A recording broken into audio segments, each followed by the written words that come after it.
अब त्यो पनि नमस्ते नमस्ते नमस्ते नमस्ते तपाईहरुको फेभरेट कलर कुन हो रङ नीलो तपाईहरुको फेभरेट बाजा कुन हो बाजा बजाउन मिल्ने चीज यसपालि के गर्ने त्यसलाई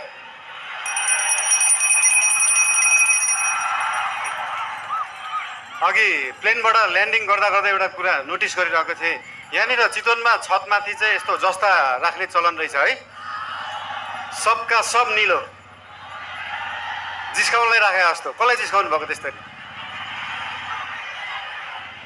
त्यो नीलो छानाले चाहिँ त्यो छतलाई मक्किनबाट जोगाउँदो रहेछ क्या राष्ट्रिय स्वतन्त्र पार्टी जस्तै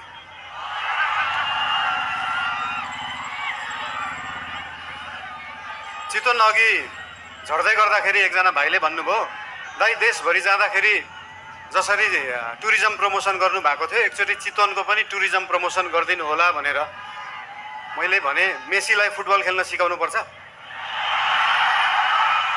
रोनाल्डोलाई फुटबल खेल्न सिकाउनु पर्छ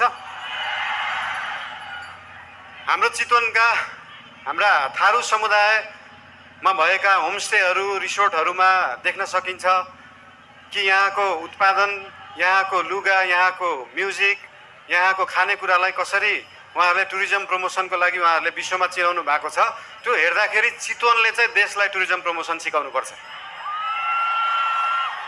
घरमा खाने आफ्नो लोकल खाना आफ्नो लोकल परिकार घरमा खाने त्यो लोकल परिकारलाई एउटा इन्टरनेसनल क्युजाइनको रूपमा उहाँहरूले प्रस्तुत गर्न सक्नु भएको छ त्यो पुरै देशले सिक्न जरुरी छ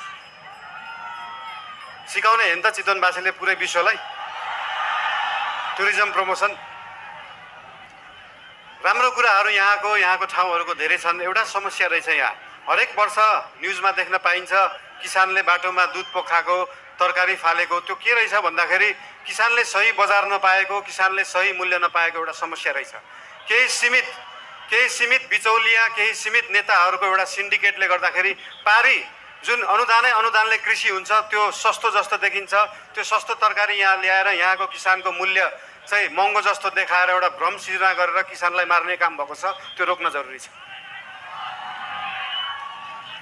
फेरि यो चीज समाधान गर्दै गर्दाखेरि ओहो महँगो तरकारी खानुपर्ने भयो जस्तो लाग्ला त्यो भ्रम हो त्यो भ्रमलाई चाहिँ चिर्न जरुरी छ नेपालमै उत्पादन भएको सस्तो बिजुलीलाई नेपालकै सस्तो कोल्ड स्टोरमा सिजनको बेला जुन बेला तरकारी सस्तो हुन्छ त्यो बेला स्टोर गरेर राखियो भने भोलि महँगी हुने सिजनमा सेम मूल्यमा बेच्न सकिन्छ किसानले पनि मूल्य पाउँछ खाने मान्छेले पनि सस्तोमा तरकारी किन्न सक्छ त्यो गर्न चाहन्छौँ हामी तपाईहरुले याद गर्नु भएको छ देशभरि जुन लामो दूरीको यातायात ट्रकहरुमा नारायणी लेखा हुन्छ याद गर्नु भएको छ नम्बर प्लेट जसरी त्यो लोकल बसहरू लामो दूरीको बसहरूको हब भएको छ यो चितवन त्यसरी नै पूर्वदेखि पश्चिमसम्मको तरकारीलाई कोल्ड स्टोरेजमा स्टोर गर्ने हब बन्न सक्छ चितवन त्यो बनाउन जरुरी छ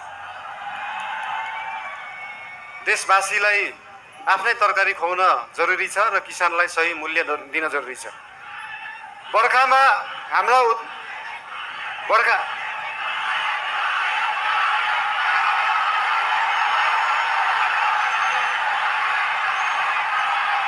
I love you. बोलने दिँदैन यार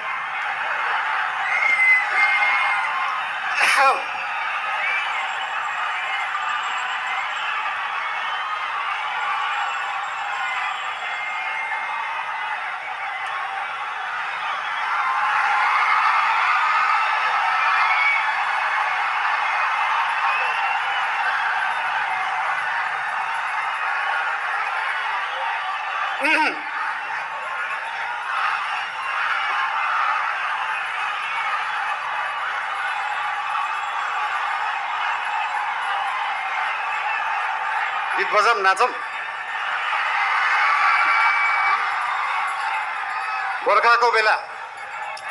बर्खाको बेला नेपालमा उत्पादन भएको बिजुली खेर गइरहेको हुन्छ सुक्खामा हामीसँग आफै बिजुली हुँदैन तर त्यो बिजुली स्टोर गर्ने ब्याट्री त छैन जस्तो लाग्छ हामीलाई तर छ हाम्रो देशमा उत्पादन भएको सस्तो बिजुली बेचेर देश धनी बन्दैन, त्यसलाई प्रयोग गरेर त्यसलाई स्टोर गरेर बन्छ र त्यो स्टोर गर्ने ब्याट्री हो मल कारखाना, डाटा सेन्टर, कोल्ड स्टोरेजहरू। त्यस्तो ब्याट्रीहरू बनाउन जरुरी छ आफ्नो बिजुली थामेर राख्नलाई।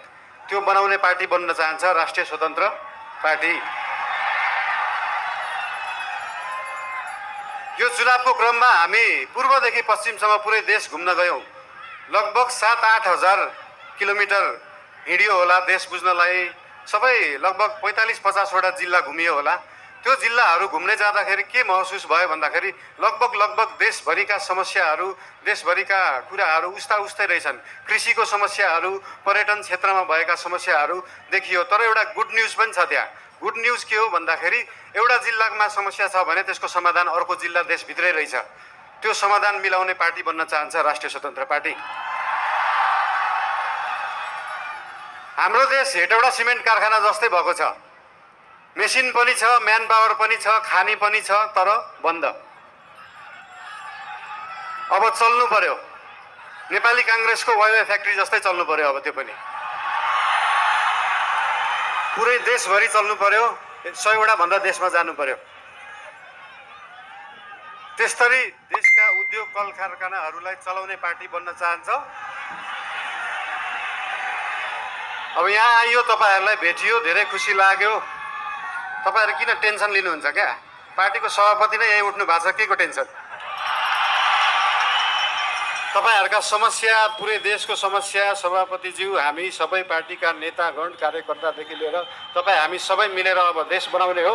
र आज यो हाम्रो सभामा तपाईहरूलाई भेटेर ज्यादै खुसी लागेको कुरा तपाईहरूले पनि भनिसक्नु भएको छ। धेरै बोल्न चाहिन, धेरै माया। तपाईहरूको जय होस्, देशको सही होस्। जय घन्टी, जय देश, जय नेपाल।